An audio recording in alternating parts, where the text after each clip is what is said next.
tuned for today's episode of Breaking the Biz, an informative podcast where we dive into the world of entertainment by interviewing seasoned professionals who have made their mark in the industry.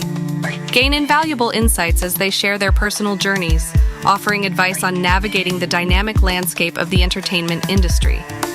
Whether you're an aspiring actor, musician, filmmaker, author, animator, or any creative soul, tune in for expert career guidance, insider tips, and first-hand accounts on breaking into the entertainment industry. Get ready to unlock the secrets behind successful careers and fuel your own passion for the limelight. Please remember to like this video and to subscribe to our channels for more great conversations. Greetings from Breaking the Biz, brought to you by Yes I Can Unity Through Music and Education. I'm William Felber, your navigator through the intriguing universe of the entertainment industry, as revealed by the visionaries and creators who bring it to life.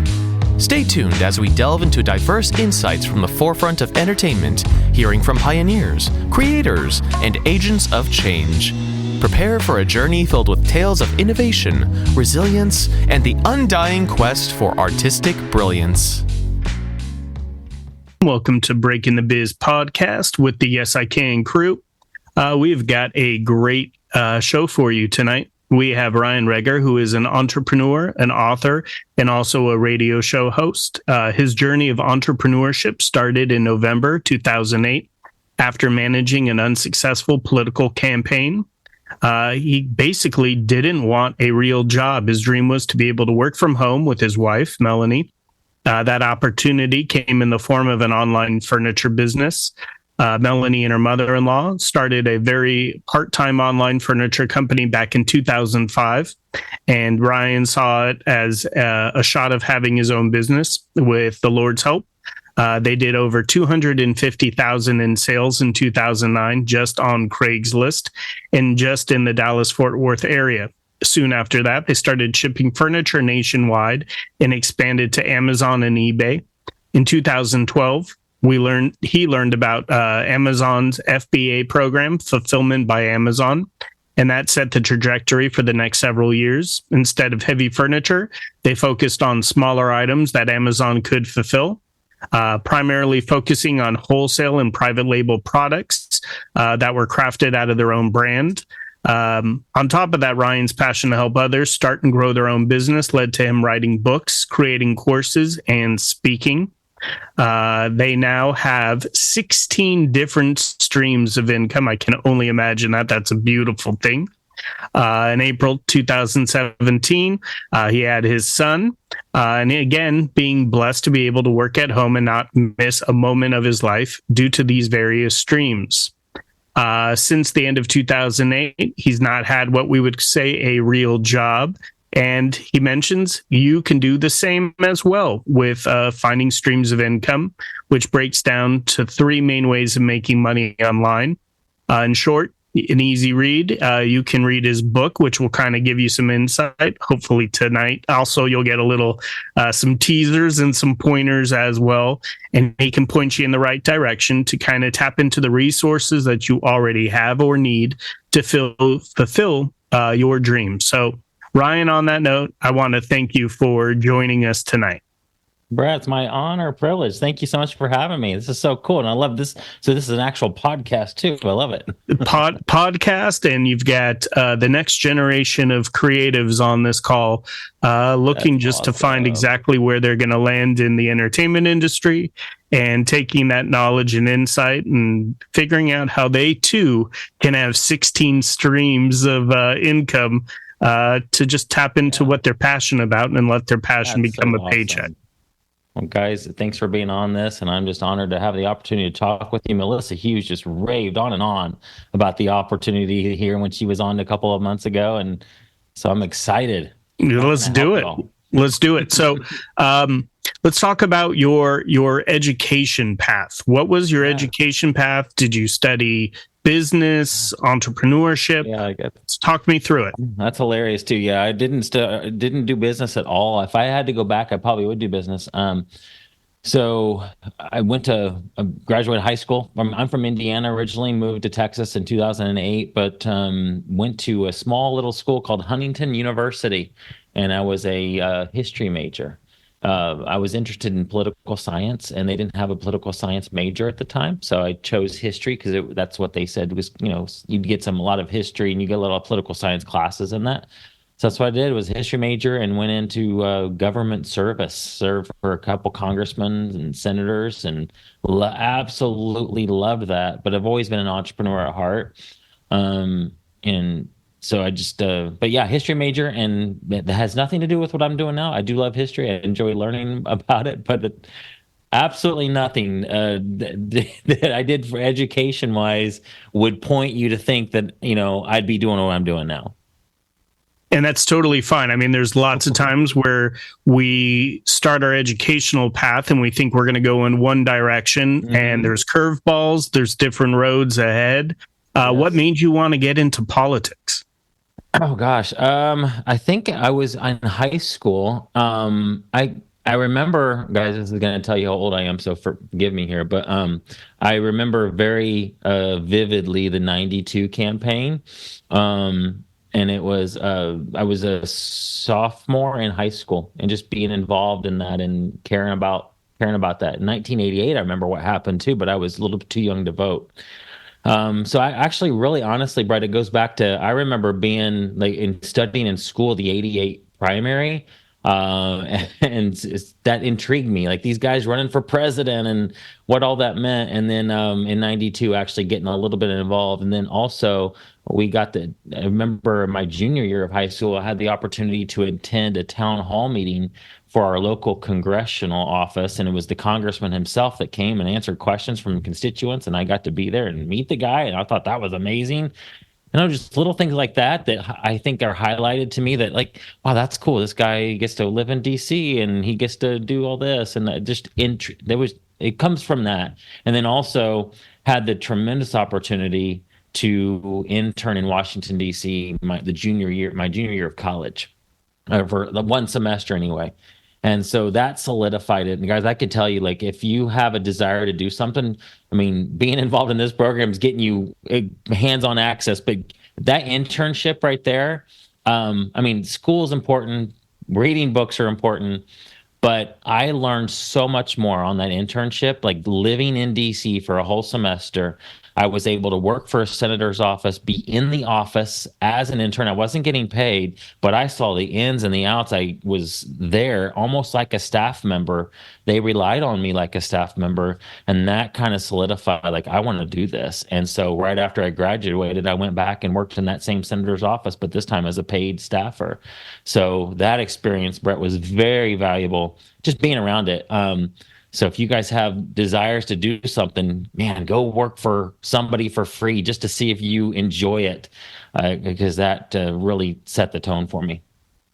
And it's interesting that you mentioned that, right? Like, an internship is a great opportunity for you to learn the verbiage, to see exactly the ins and outs, like you mentioned. There's more to an internship than just getting coffee. And, yes. You were like the staff member there. You loved it so much that you went back and actually got hired and worked. Yes. So again, a great plug for internships, especially when you can have a paid internship and there's no risk at all. That's even better if you can get paid for it. I didn't get paid, but I did get college credit for it, which I needed anyway. So kind of got paid, but yeah, no, that. And you mentioned college credit, but also that experience is learning is priceless. So you can't always put a cost on, but again, you don't have to struggle as much when you can make sure you're paying your gas and your way while you're learning. So you worked, and you mentioned the campaign was not successful. What did you learn from the loss? That was a 2008 campaign. So after working, after being an intern for a while in 97, I went back to DC to work for that same senator in 98. And then he retired and went to work for a guy in Congress in most of 99. He ran for governor. He lost that race. I worked with him on the governor's campaign. But from 2001 to 2007, I worked for another congressman in the district office in Indiana. The campaign that wasn't successful was the one I managed, unfortunately. I was the boss of that campaign, and we lost. So I'm 0 for 1. But we After that, that's when I moved to Texas and went full into entrepreneurship. But that was the '08 campaign in Southern Indiana. Okay. So '08, we definitely had a very crazy market, lots of crashes, and a very hard time on the economy. Not to say that, losing, it's like, all right, I'm done. But, 0 for 1 on the campaign, but, moving is moving, and so be it. Maybe you moved on. Right. Let's talk about entrepreneurship. So you mentioned always interested in entrepreneurship, being your own boss, making your own rules, making your own time. You have to be extremely dedicated in order to be successful as an entrepreneur. Obviously, I don't have to tell you, you've got 16 income streams, and I can't wait to get into that. So you moved to Texas. Talk me through what you do to make money. Yeah, well, it's changed so much. Like it totally is different than when I started. So as you read in the bio, we moved here and I didn't have a job, and so I desperately wanted to do my own thing. And especially when I saw the furniture business that my wife and mother-in-law had already started, very part-time, I thought that's the opportunity. But my wife said, no, you need to go get a job. So we made a deal that I would go and look for a job, but also at the same time working on this business. All it was, we were posting ads to Craigslist, and we had a wholesale source of furniture. So we could post ads without having any inventory. So there was no risk involved other than my time of posting ads. We'd post ads for a certain piece of furniture. If it sold, I'd go pick it up at the warehouse, pay for it, take it to the customer's house, and they would pay me, and I'd make profit. So it was as simple as that when we first started. We did that for a few years. We had a store for a year. And then we sold that business in 2013 and went mostly on Amazon and eBay for smaller items, actually mostly Amazon. They have a program called Fulfillment by Amazon where you can ship things to them and they'll store it for you. So we did that for several years. But then, Brett, with you teaching people and training and mentoring folks, I really fell in love with that piece of it. I'd have people with running a successful Amazon business, being involved in the communities I was involved in on like Facebook groups and going to live events, people would ask me questions. And so I just loved pouring into people. And so in about 2013, I wrote our first book, and then have written several since then, teaching people how to make money online, and specifically Amazon was where I started. And then we, and I don't know how deep you want to go. You stop me at any time, but then we. No, I want to go deep into. I want to go deep into it. Let's stop at Amazon. So Amazon had first started, obviously, most people know Jeff Bezos and with selling books and creating it out of the garage. At some point he realizes, or someone in that entrepreneur Amazon team goes, hey, other people should be able to sell their products underneath the umbrella of Amazon. Yeah. And I'm imagining that's where the AMS fulfillment comes in. Yeah, their FBA fulfillment comes into that. You can be anybody on this call right now, if this sounds remotely intriguing to you, you can be an Amazon seller. They allow third-party sellers. And so we would buy things either, we actually had 3 main ways to sell physical products on Amazon. Our first was wholesale. The furniture that we had access to, we started selling furniture on Craigslist or on Amazon. Started on Craigslist, then went to Amazon and eBay. But by going to home shows and these furniture shows, we got access to other sources of items, and we were able to buy wholesale, decor and all kinds of knickknacks. And we would buy those wholesale and sell it retail on Amazon. Also, a whole other business model we got into was private label. We had our own brand of mattress protector for a while. Did really, really, really well with that one. That paid our mortgage for several years. And then also retail arbitrage, which that's what we ended up teaching to all the courses that I created. Most of the students were retail arbitrage students, where literally walk into any, you guys out in the West Coast have Ralph's. So you could walk into a Ralph's grocery store and find things there that you could flip on Amazon for a profit. And so we had major success with getting students financially free, getting them out of their job with the retail arbitrage method of sourcing from their local stores and flipping them on Amazon. So that's really what we taught. And that's really what excited me. Because honestly, Brett, Amazon doesn't excite me. I don't even care about Amazon. it bores me to honestly to talk about getting deep in the details of this is how you create a listing and all that. There's way smarter people than me for that. What I love about it is that it's a vehicle that literally anybody can create a very significant income from. And I can teach somebody how to make money on Amazon, even if they have no experience and no money to start whatsoever. So it's a very easy business to get started. It's work. It's hard work like anything. But I love that it's a great vehicle, and just the success stories that we're able to produce, just that's what it puts a smile on my face, is seeing people be successful. People that never done business before, now able to quit their jobs, bring their husbands home, bring their wives home, to be able to be with the family. That's the stuff that excites me, and Amazon just happened to be the vehicle for it. Okay. So you write your first book, and is your first book predominantly on the Amazon model and selling online? It was called Real Wholesale Sources. It was just it was a very niche, very, very, I mean, nobody on this call would want to read it. You'd be crying because it'd be so bored. Literally, it's just about, it was just how to source wholesale products. And it was a list of wholesale products that were online sources. And honestly, it's probably so outdated because I don't even know if that site exists anymore. But the power of that, like, here's what happened real quick is this is why networking and relationships are so important. So I had, before writing that book, I had got in touch with and managed to maybe have a friendship with a guy named Jim Cockrum, who has a very large Amazon podcast, email list, and community. And so he and I became friends. And when I told him about this idea that I stumbled upon this site for wholesale sources, I'd like to write a book.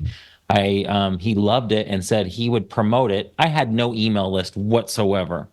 He has a big email list. So we made a partnership, which I wrote the book. He promotes it to his list, and we split the profits 50-50. Guys, we sold thousands of copies of a $7 ebook, just $7. But I think we sold like maybe 3,000 or 4,000 copies. And so do the math, $3, if I made $3.50 and on a 3,000 units, I made almost, $9,000 or $10,000 on a little ebook.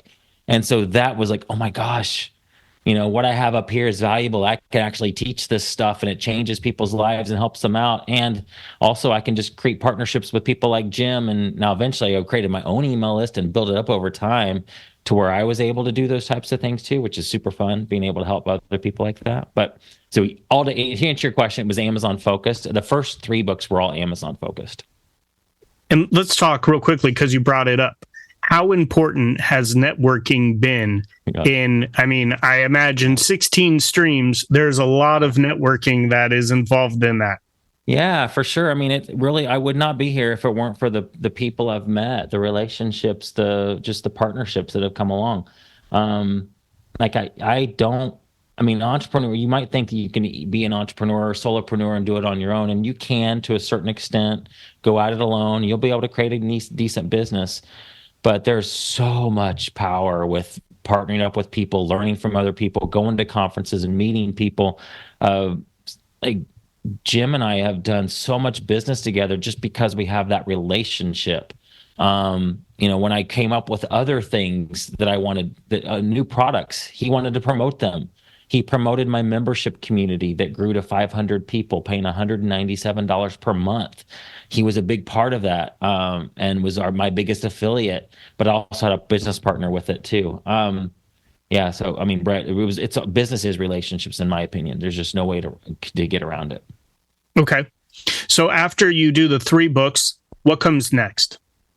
Yeah. So after the third book was it's called Private Label the Easy Way. And it was about how to find, I took a course that taught you how to do private label products, and it was teaching people how to source overseas. And so the problem was that the mattress protector I wanted to create was a $10 cost, and you needed 1,000 units to get started. So that's $10,000 out of pocket before we even know the product was going to sell. So real quick story, I was selling furniture. And so we bought mattresses from a local mattress supplier, actually a mattress factory here locally. And I went to the guy who I was buying mattresses from and asked him if they could create and manufacture a mattress protector for me so I could put it under my brand. He said, we could, but it would be way cheaper if you just go over to Dallas and buy these wholesale ones that are already being imported. So I made that phone call and just said, hey, can we buy your mattress protectors? Can we take because they had this branding card in the front of them. Literally, you zip open the mattress protector, you pull out the card with their brand in it. We went on to some online print shop that made it super cheap, but we could print our own, put ours in, zip it back up, and send them off to Amazon. They're like, we don't care what you do with it after you buy from us. So like, oh my gosh, this is like the biggest loophole in private label history. So I wrote a book called Private Label the Easy Way and taught how to essentially use wholesale suppliers to become your private label supplier, because everybody's teaching if you want to have a private label product, you have to source it from China or India. And that's absolutely nothing wrong with that. But for just a small little seller like my wife and I, we didn't have that kind of money just to, oh my goodness, let's spend 20 grand and hope this product sells. If it doesn't, that's my friends and family are going to be getting mattress protectors for the next 2 years for Christmas. So I just heard so many horror stories about that. So Private Label the Easy Way became our first membership community, where we wrote the book, but we went further. So this is where the multiple streams of income comes from. The book was a stream of income. The book is not even at the time wasn't a huge stream of income, but it was what turned into that was taking that. And this is, guys, even if anything you hear from me, you're like, I don't care about Amazon, I just want to turn this guy off, this is boring. It's listen to just because the path I went on is applicable no matter what the topic or the niche. I took the content of Private Label the Easy Way, which was a book, and the exact same content, we turned it into a course, which turned into a membership community that people paid for to be a part of. It turned into one-on-one coaching. It turned into live events. We did live events just based on that one topic of Private Label the Easy Way. So the same exact content can be sold in multiple ways, because people will read your book and they'll be like, that's great, but I want more. So that's where the course come in. That's great, Ryan, but I want more. So that's where the mentorship community came in, where it was a group where people could ask questions 24/7 and get their answers. And it wasn't just me and my business partner doing it. We had other people that knew their stuff at the time, who read our stuff, learned from us, and now they're experts. And so they're helping us manage this group, and we're getting paid for this group.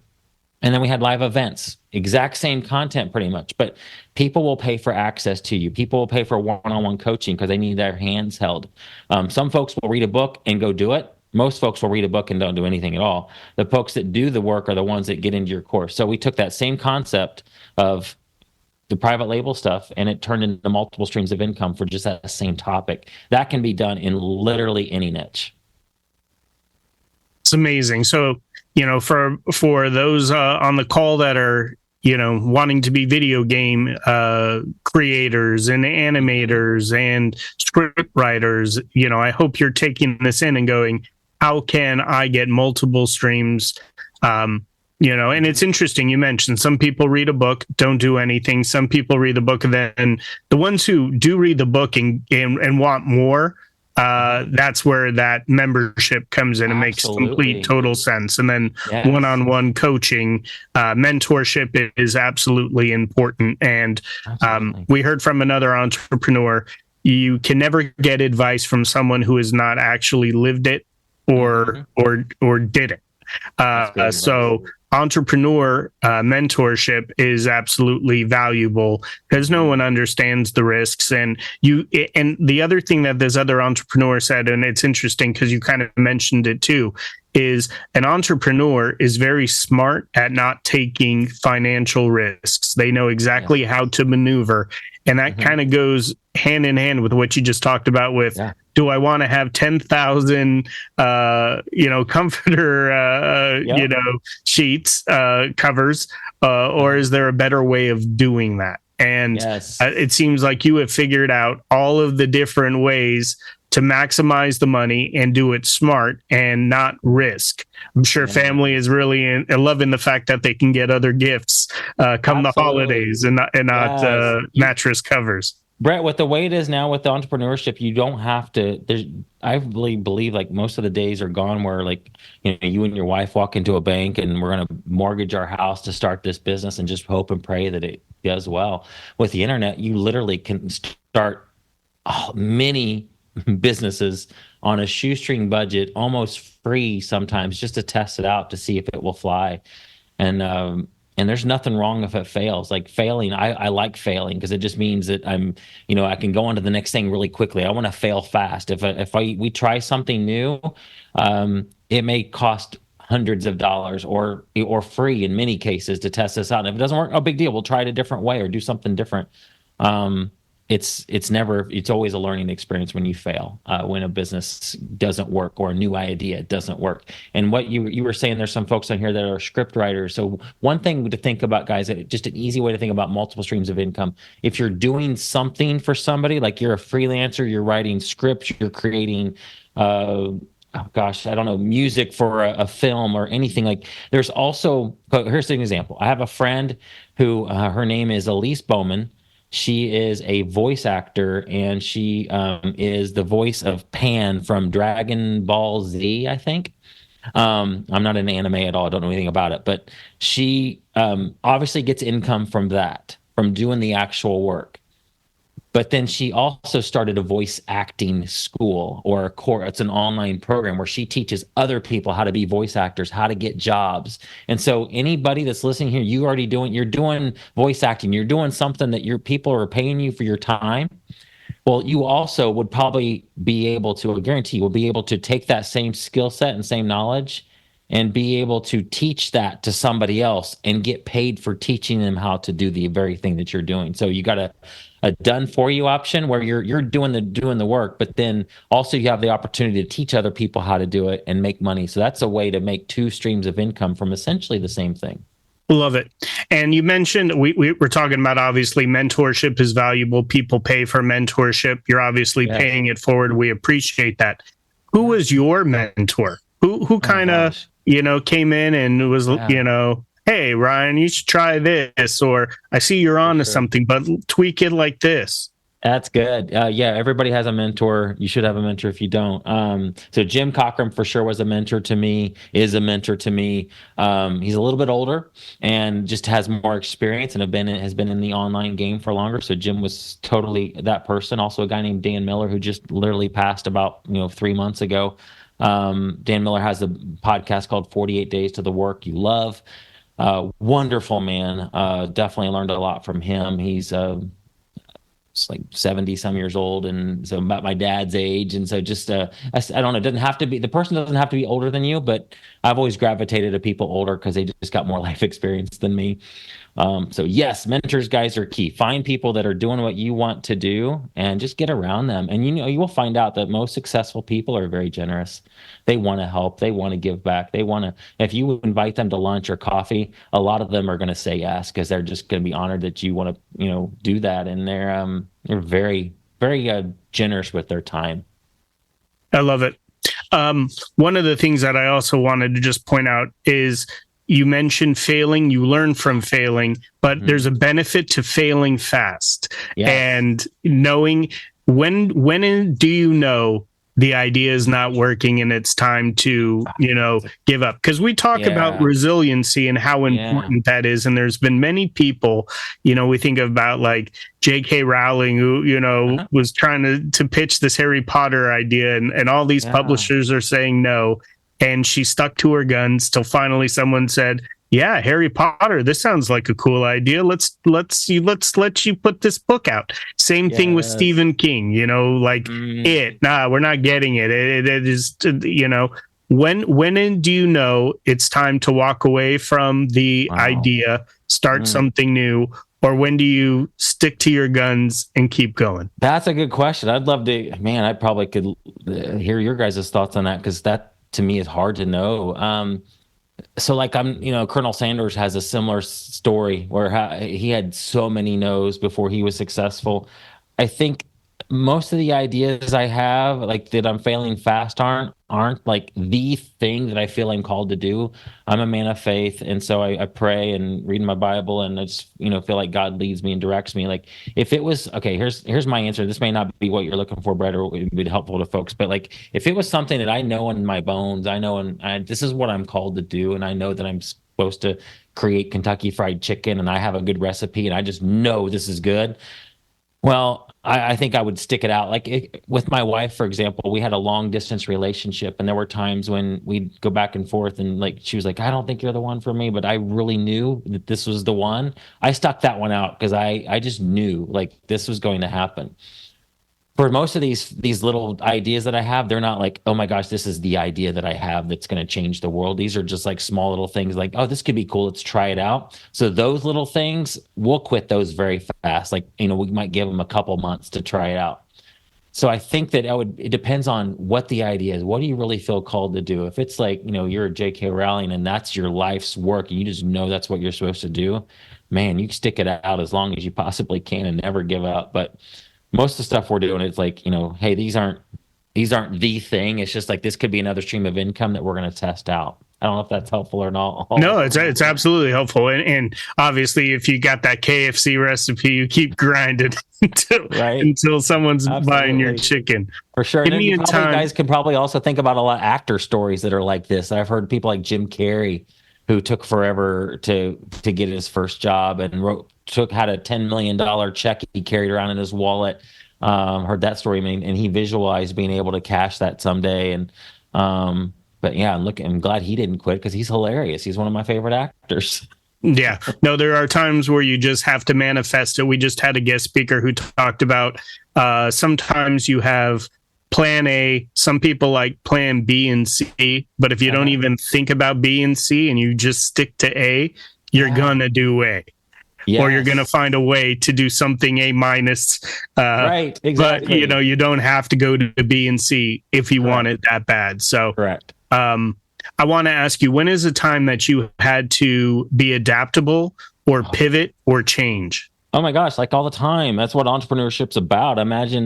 Just reading what you've done with this nonprofit, right? I can't imagine this had been all, oh, this is great, let's do this. And it's been all, roses the whole way.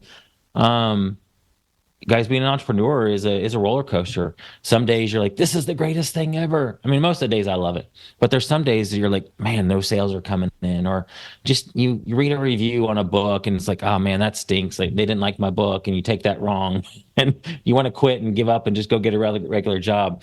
But at the end of the day, I work for myself and I can call the shots, and that to me is the time freedom for me. We have a 6-year-old, he'll be 7 next month. That makes it all worth it. So, yeah. Well, I'm sorry. What was the question again? No. That's perfect, and that's absolutely you mentioned entrepreneurship is being able to adapt and being flexible, and and even I can tell when you you're many stories of examples of how to do that because it happens a lot, and there's some that are more like, wow, I'm really glad that we're able to pivot there, because if we didn't, we wouldn't even be in business anymore. There's those types of things too. And it's interesting too. Even thinking back to like Craigslist, I'm right with you with the Craigslist and trying to figure things out even prior to the internet. But obviously the internet just made things so much easier and expanding. We have somebody in our circle who figured out how to sell furniture and get it from China, similar to what you're talking about, that wholesale price. And then get it into Office Max and all of those stores, and kind of created a pretty good financial story for himself. That's awesome. I want to know, what is your next thing that you're kind of working on right now that you're extremely excited? Obviously, you do the books, you do the mentorship, you do the classes. What's next for you? Yeah. Well, honestly, I sold a lot of my what's not in that bio because it happened just in last May. But I sold the Amazon business, that mentorship program, to one of my students. And so right now I'm working on AI software for language translation. I've got a virtual assistant business. These are folks in the Philippines that we connect with businesses here in the U.S. So I love that. To me, it's a ministry because it allows, I can create jobs over there for these folks that are so hardworking, and they're moms and dads that want to work from home and be with their family like we all do. And being able to work for a company here in the U.S. allows them that opportunity. So I have that business. Also, we have with Melissa Hughes, who was on, she and I are partnered up with some other folks on company called Kingdom Dreamers Media, and it's for nonprofits and ministries to grow their social media, help them with podcasting, really help them grow their nonprofit however they need. So those are the three big things that I'm actually working on now. I still have the books and things that are selling and that stuff that in the background. And also, guys, when you say 16 streams, that doesn't mean like these are like 16 large streams of income. Like, the Legends group that I had, that was the mentorship community that I sold, that was a very large stream of income. But like, for example, Real Wholesale Sources, that first book I wrote, I mean, I still get a little bit of money on Amazon every month from that. So that would be more like a trickle. Now, I might, still include something like that in my number because it is a stream of income. It may be buy me coffee every month, but so it's not like, I don't want you to think, oh my gosh, this guy's got 16 streams of income and, he's got, $20 million coming in every month. It's not like that. But no, totally understood. Live here with my family. I can be home with my son and my wife, and I'm honestly living the dream because I don't have to go to a job that I hate every day. And most guys my age are fighting traffic, going to a job they don't want to be at. No, and that's the whole point of this program, is to have individuals find exactly what it is they're passionate about. Maybe It's something that they've wanted to do. They just didn't know how to get the foot in the door, how to necessarily start. So having someone like yourself who is successful and is willing to take those risks, that's what the inspiration is. That's what gets somebody to figure it out and go, okay, I've got my art. How can I maximize on my art? How can I, what my skill set? What can I do? Let's talk about your radio show. Yeah. So I still call it a radio show. It started out as a radio show in Dallas we had it for several months, but it's a podcast now. Most people, I have a lot of friends that have podcasts. They call them radio shows. So it did start on the radio. It's in Dallas. It was in Dallas on those 3 stations. But then after a while, I'm looking at the numbers that I'm spending, like, man, seems like I could do just as well with making this a podcast only. So I made that transition, 5 or 6 months into it.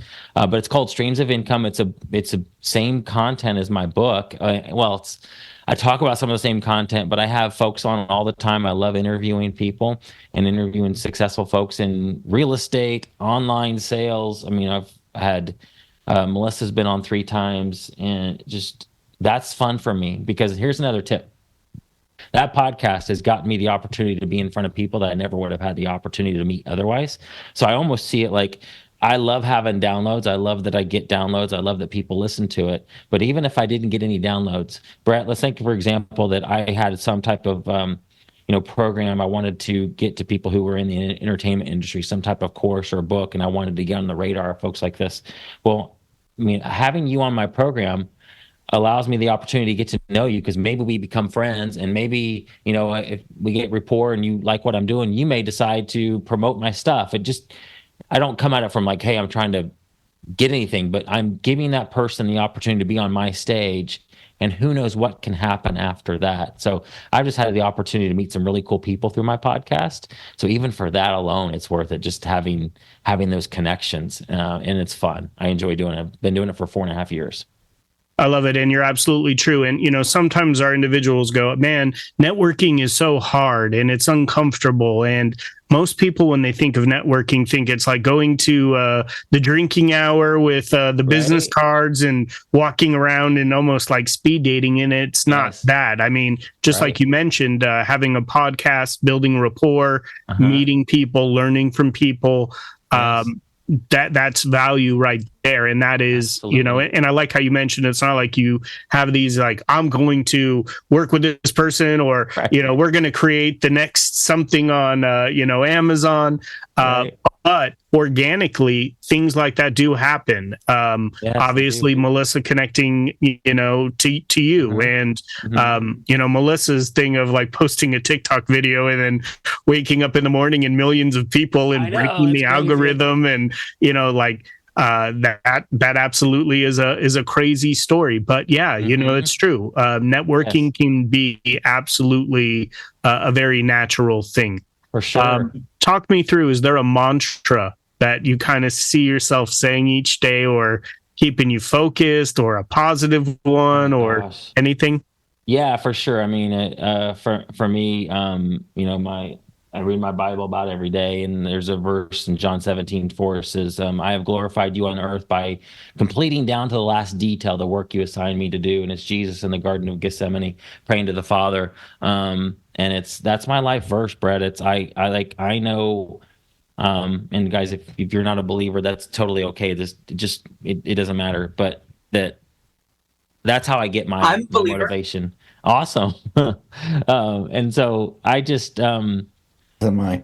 I believe that he has called me to do this. He's given me the opportunity to have this stage, and it's an honor and a privilege. And so I really, and even if you're not a Christian, I know that you guys are people that you want your life to mean something. You want to leave it all, for like a, football analogy. You want to leave it all on the field. I want to leave it all on the field. I don't want to sit on the sidelines of life and just watch people do what they're doing, and I'm just a spectator. I love the entertainment industry and I love what you guys create, but I wouldn't want to just sit in my couch and watch TV all day. Like, I want to be in the movie. I want to be doing stuff. And so that's, for me, that's what it is all about. Like, did I do what I feel like God's called me to do? And if I can say yes at the end of that, then I'm successful. Love it. Beautiful. Tell me a time that you stepped out of your comfort zone and found success. Gosh, the found success part is not stepping out of my comfort zone. That's what entrepreneurs do every day almost. Well, I mean, when I lost the campaign, the easiest thing would have been to go get a job when I moved here to Texas. I knew what jobs were like. Entrepreneurship was new to me. I had a desire to do it, but never really been an entrepreneur up to that point. So that was scary. We just gotten married, and like, how am I going to feed my wife and I? Like, I hope this works, but I have no idea if it's going to work. I really knew that that's what I wanted to do, and I was hoping that the Lord would bless it. And I was being obedient. But yeah, the furniture business ended up being very successful, but that was a scary road, guys. I'm not going to tell you that, hey, entrepreneurship is all fun, and it is fun, but it's scary. But, I think it's just as scary to go to work every day, and because at any point you could get called to the boss's office and and be fired. So to me it's not any riskier necessarily than a regular job. It's just I get to control what I can control. But yeah, there's many times I've stepped out. Sometimes I fall flat on my face, but other times I've been successful, and that was a good decision. Those are the ones where we fail fast. Zach, you just pick back up and go on, guys. That's what you do. I love it.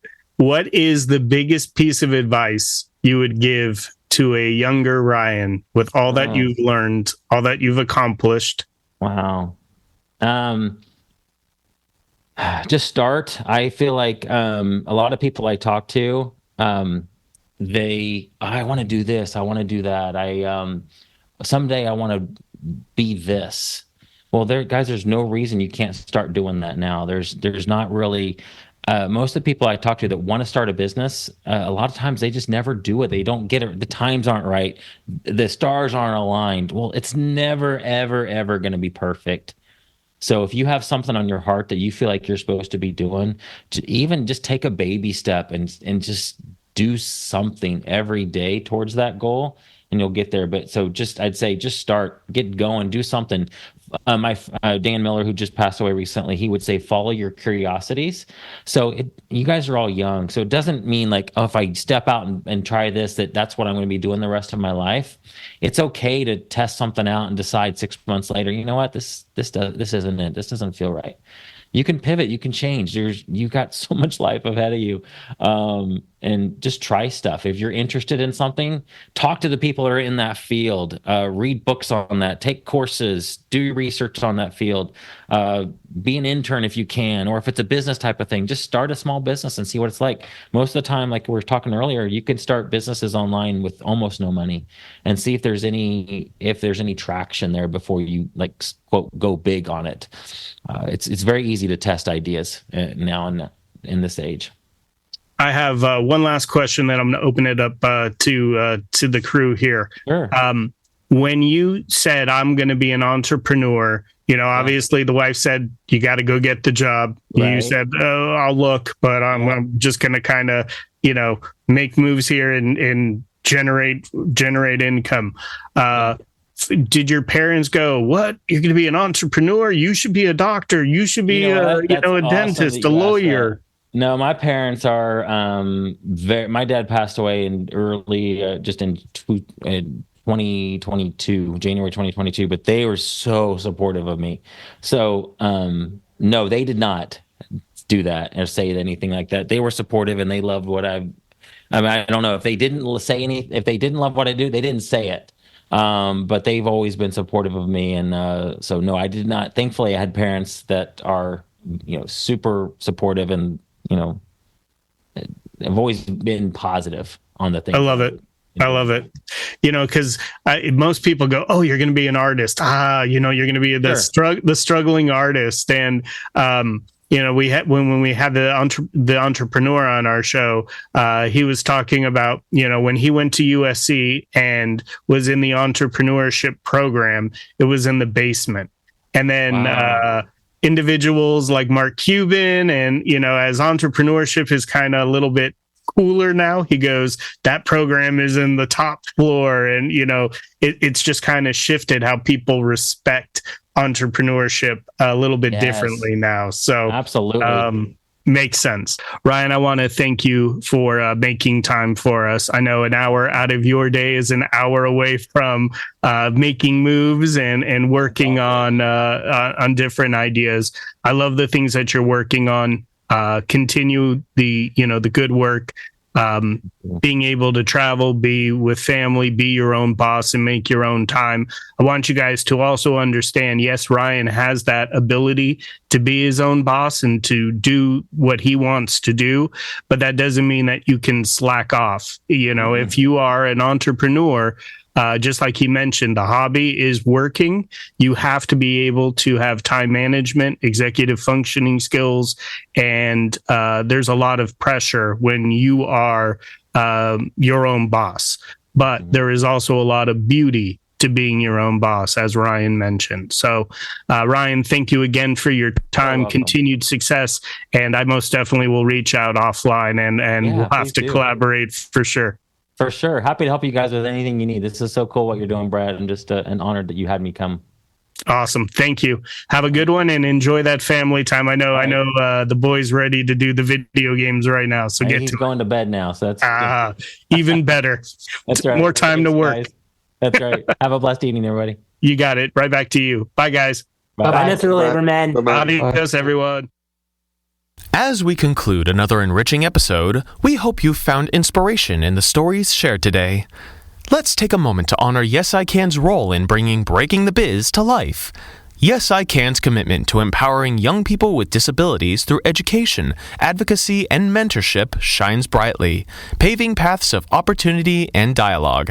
This podcast celebrates the organization's dedication to nurturing talent and facilitating impactful discussions.